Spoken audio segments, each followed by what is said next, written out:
U.S. anger erupts. China is tightening claims South China Sea with beefing up its military capability.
China is tightening its grip on disputed claims in the South China Sea by beefing up its military capability and planting the seeds of long-term habitability on the artificial islands at the core of its regional economic influence strategy.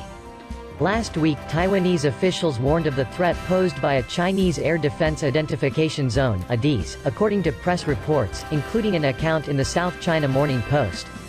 China is likely years away from being able to control the region, but the leadership in Beijing continues working to establish a framework that would be necessary to eventually assert control of its claims.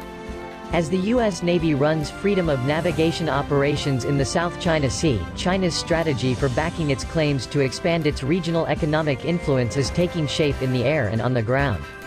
For years, China has hinted at its intent to declare an air defense identification zone over the South China Sea.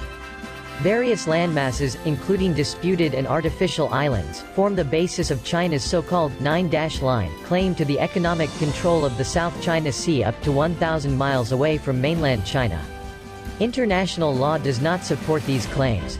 However, while other nations have declared ADIZs over portions of the South China Sea, experts think China is not yet ready to declare a zone over the region. Politics are a concern. China's leadership is leery of making moves too far outside of the international rules-based order. More crucially, logistical and technological concerns are probably limiting China's ability to declare such a zone. Greg Poling, a senior fellow for Southeast Asia and the director of the Asia Maritime Transparency Initiative at the Center for Strategic and International Studies, told USNI News. China first occupied the Paracels in 1974, when its military seized a South Vietnamese garrison occupying the Western Islands. Since then, China has built military installations on the islands, which Vietnam and Taiwan also claim, according to the CIA World Factbook. The Spratly Islands are further from mainland China. The roughly 100 islands and reefs that are part of the Spratly chain are claimed by China, Taiwan and Vietnam. Malaysia and the Philippines claim a portion of the islands. Rich fishing grounds and potential gas and oil deposits are at the center of the claims, according to the CIA World Factbook. The reason for holding off has always been that they wouldn't be able to enforce it, at least not over the Spratly Islands, Poling told USNI News. They are too far from China, and Beijing had no airpower based on them. China is not able to enforce an ADIZ it previously declared in the East China Sea, Poling said.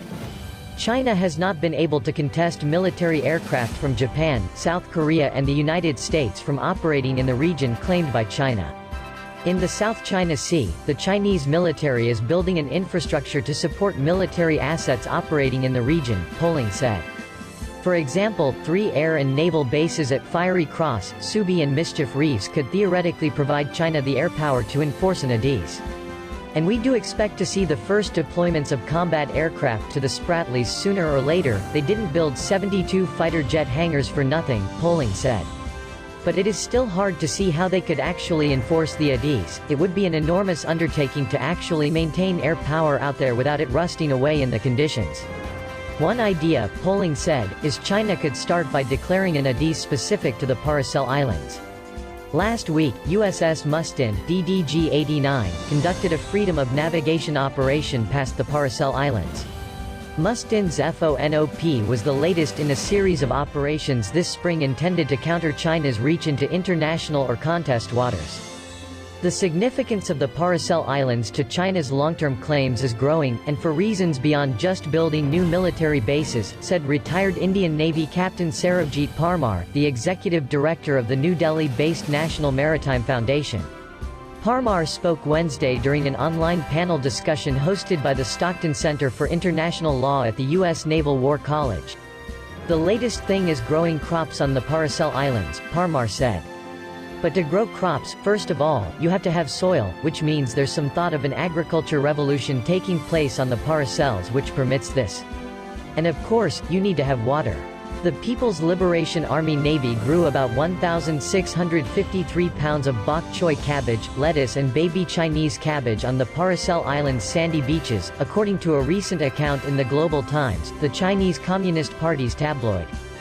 Chinese officials touted the experiment run by Chinese naval officers and university researchers as a way to support communities on the islands, according to the report. If the islands can support agriculture, then it's feasible they could create an export market, Parmar said. Creating a market is likely part of a long-term Chinese strategy to use the United Nations Convention on the Law of the Sea to back up claims to the islands.